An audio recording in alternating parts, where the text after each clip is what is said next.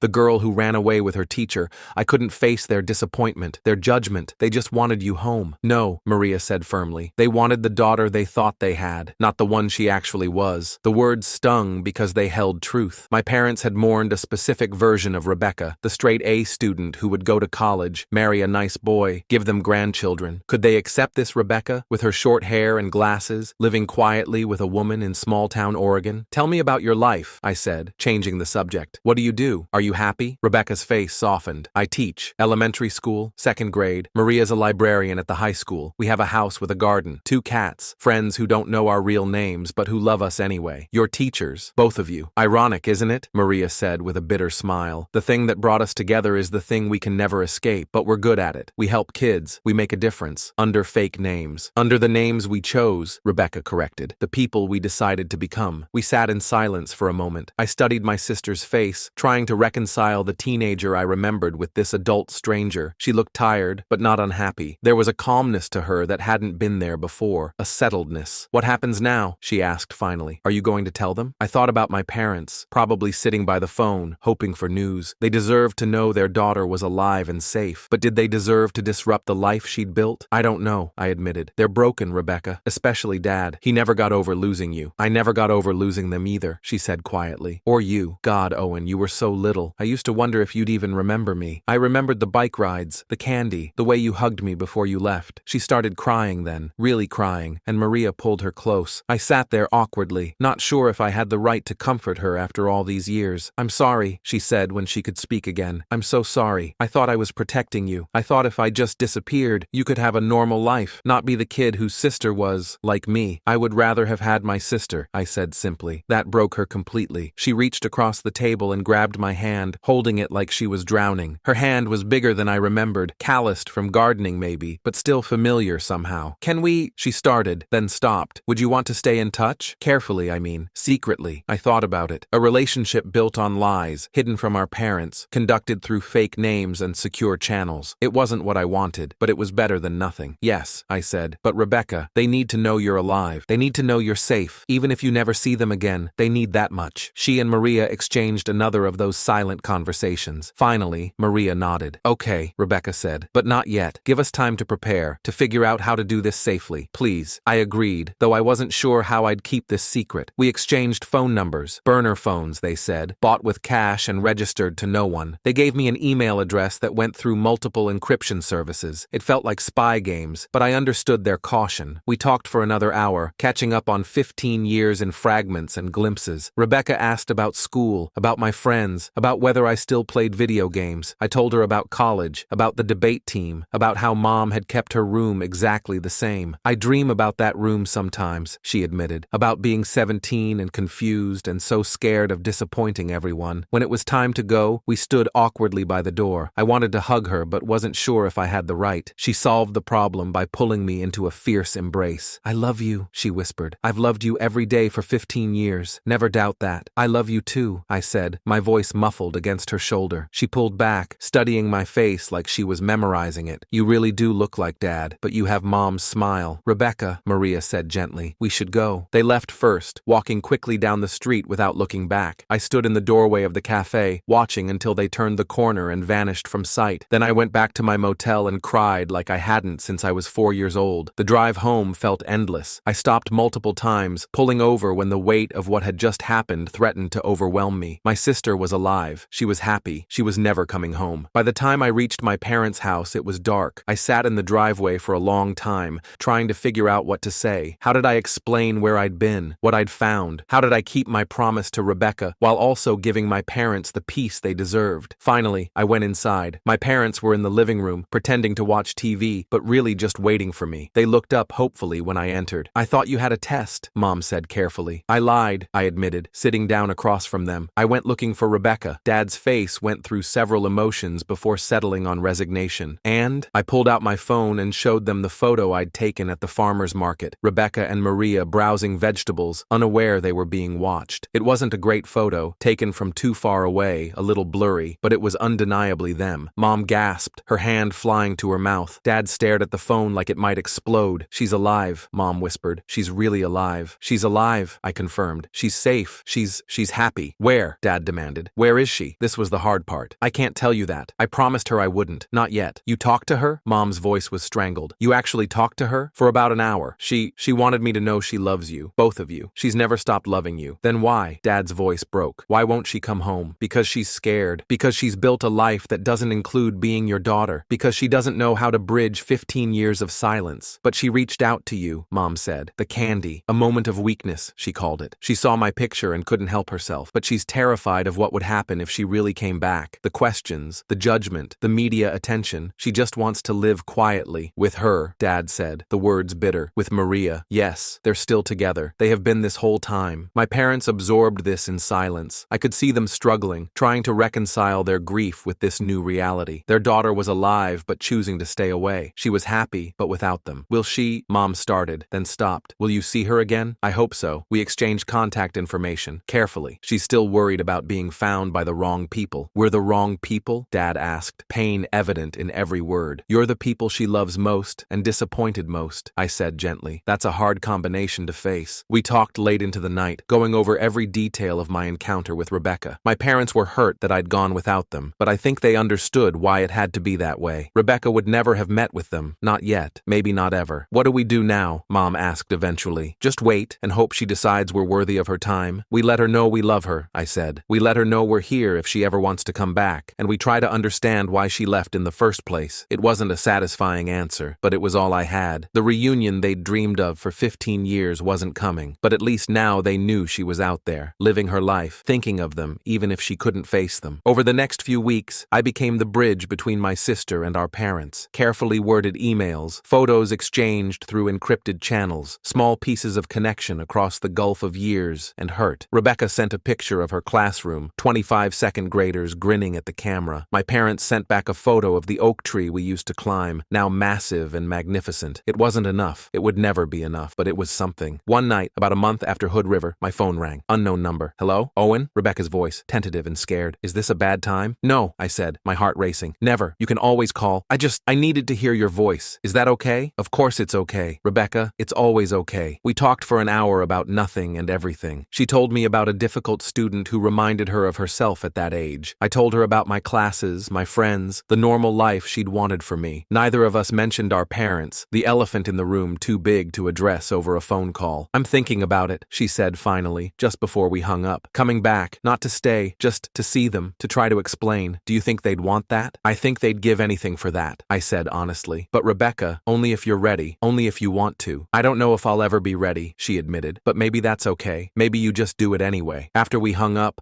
I sat in my dorm room thinking about courage. It had taken courage for Rebecca to leave, to choose love over family expectations. It had taken courage to stay hidden, to build a life from nothing, to resist the pull of home. And now it would take courage to come back, even briefly, to face the pain she'd caused and the love that endured despite everything. I thought about the candy box, still sitting on my desk. Such a small gesture that had unraveled 15 years of silence. Sometimes the biggest changes started with the smallest acts of bravery. My phone buzzed. A text from an unknown number. Thank you for not giving up on me. I love you, little brother. I typed back quickly, before I could overthink it. I love you too, big sister. Always have. Always will. And somewhere in Oregon, in a house with a garden and 2 cats, my sister read those words and maybe, just maybe, began to believe that coming home was possible after all. The weeks that followed were strange. I'd go to classes, hang out with friends, live my normal college life, all while carrying this massive secret. Every few days, Rebecca would text or call, always from different numbers, always careful. We talked about safe things mostly. Her students, my classes, the weather in Oregon versus the weather here. Neither of us brought up the elephant in the room, the question of whether she'd actually follow through on visiting our parents. Then one Tuesday afternoon, about 2 months after Hood River, I got a text that made me drop my phone. We're coming, this weekend. Don't tell them. I stared at the message, my heart pounding. After 15 years, Rebecca was coming home. Not to stay. She'd made that clear in our conversations. But she was coming. I wanted to call her immediately, but I knew better. She'd reach out when she was ready. That night, she called. Her voice was shaky, scared in a way I hadn't heard before. I don't know if I can do this, she said without preamble. What if they hate me? What if they can't forgive me? They don't hate you, I said, though I understood her fear. They're hurt. They're confused, but they don't hate you. They never could. I destroyed their lives, Owen. I let them think I was dead. I let the whole town think I was dead. How do you come back from that? I didn't have a good answer. How did you come back from 15 years of absence? How did you explain choosing to disappear rather than face rejection? How did you bridge that kind of gap? You just do it, I said finally. You show up. You try. That's all anyone can do. She was quiet for a long moment. Then, will you be there? I don't think I can do this without you there. Of course I'll be there. Rebecca, I'll always be there. We worked out the details. She and Maria would drive down Saturday morning. They'd get a hotel room. She wasn't ready to stay at the house. Too many memories, too much pressure. I'd prepare our parents somehow, though I had no idea how to prepare someone for their dead daughter walking through the door. Friday afternoon, I drove home from college, my stomach in knots. Mom was in the kitchen when I arrived, baking cookies. She always baked when she was stressed. "This is a nice surprise," she said, hugging me. "We weren't expecting you this weekend. I need to talk to you and Dad about something," I said. "Is he home?" Her face immediately went worried. "Is everything okay? Are you in trouble?" "No, nothing like that. Just, can we all sit down together?" Dad came home an hour later, and we gathered in the living room. They sat on the couch, holding hands, clearly bracing for bad news. I took a deep breath. "Rebecca's coming tomorrow." The words hung in the air like a bomb. Mom's face went white. Dad's jaw clenched so tight I thought he might crack a tooth. "What?" Mom whispered. "She called me. She's been thinking about it for weeks. She wants to see you, to try to explain. She and Maria are driving down tomorrow morning." "Tomorrow?" Dad stood up abruptly, pacing to the window. "After 15 years, she just decides to show up tomorrow?" "She's scared," I said. "She's terrified, actually. She thinks you hate her." "We don't hate her," Mom said, tears already streaming down her face. "How could she think we hate her? Because she left. Because she chose Maria over you. Because she let you grieve for 15 years. Dad turned from the window, and I saw his hands were shaking. "What are we supposed to do? Just pretend everything's fine? Welcome her back like nothing happened?" "I don't know," I admitted. "I don't think she knows either. She just knows she needs to try." We talked for hours, going in circles. Mom cycled between elation and terror. Dad alternated between anger and desperate hope. I tried to manage their expectations, reminding them that Rebecca wasn't coming back to stay, that this was just a visit, a first step. But I could see they were already imagining more. Regular visits, holidays together, some version of the family we used to be. That night, none of us slept. I heard Mom moving around the house at 3 a.m., cleaning things that were already clean. Dad was in the garage, reorganizing tools that didn't need reorganizing. I lay in bed staring at the ceiling, wondering if I'd made a mistake encouraging this reunion. Saturday morning came too fast and not fast enough. Mom made breakfast, though none of us could eat. She'd set the table for 5, including Rebecca's old place, the one she'd kept empty for 15 years. The gesture made my throat tight. At 10 o'clock, my phone buzzed. "We're here, in the driveway. I can't move." I looked out the window and saw a blue Honda parked on the street. I could make out 2 figures inside, but they weren't getting out. "She's here," I said, "but she's scared. I'm going to go talk to her." Mom started to follow, but Dad caught her arm. "Let Owen go. Give them a minute." I walked out to the car, my heart hammering. As I got closer, I could see Rebecca in the passenger seat, Maria driving. Rebecca's face was pale, her hands clenched in her lap. When she saw me, she rolled down the window. "I can't do this," she said. "I thought I could, but I can't. Look at the house. It's exactly the same. Even the garden gnome Mom bought the summer before I left. How can it be exactly the same when everything else is different?" "Because they were waiting for you," I said simply. "They never gave up hope that you'd come home. This isn't my home anymore. Maybe not, but it was once, and the people inside still love you." Maria leaned over. "We can leave. If this is too much, we can leave right now." Rebecca looked at her, then at me, then at the house where our parents were undoubtedly watching from behind the curtains. She took a deep breath. "Number, I need to do this. I've been running for 15 years. I'm tired of running." She got out of the car slowly, like every movement hurt. Maria followed, protective, ready to bolt if necessary. I led them to the front door, which opened before I could reach for the handle. Mom stood there, frozen. She and Rebecca stared at each other across 15 years of absence. Then Mom made a sound somewhere between a sob and a laugh and pulled Rebecca into her arms. "My baby," she kept saying. "My baby girl." Rebecca was crying too, holding onto Mom like she might disappear. Over their heads, I saw Dad standing in the hallway, tears streaming down his face, unable to move. Finally, Rebecca pulled back and saw him. "Dad," she said, and her voice broke completely. He crossed the distance in 3 strides and wrapped both his daughters in his arms. Maria and I stood awkwardly to the side, witnesses to a reunion that was both beautiful and painful to watch. When they finally separated, everyone's faces were wet with tears. Mom noticed Maria then, and I saw something complicated pass across her face. Anger, betrayal, resignation, maybe even understanding. "Maria," she said, her voice carefully neutral. "Victoria, James." Maria's voice was steady, but I could see her hands shaking. "Thank you for letting us come. You're here now," Dad said, though his tone suggested he wasn't sure how he felt about that. "Come in, please." We moved to the living room, the same room where I'd told my parents about finding Rebecca. Everyone sat carefully, Rebecca and Maria on one couch, my parents on the other, me in the middle like a referee. The silence stretched until Rebecca finally spoke. "I don't know where to start. How do you explain 15 years? Start with why," Dad said, his voice rough. "Why did you leave? Why didn't you talk to us?" Rebecca looked at her hands. "Because I was 17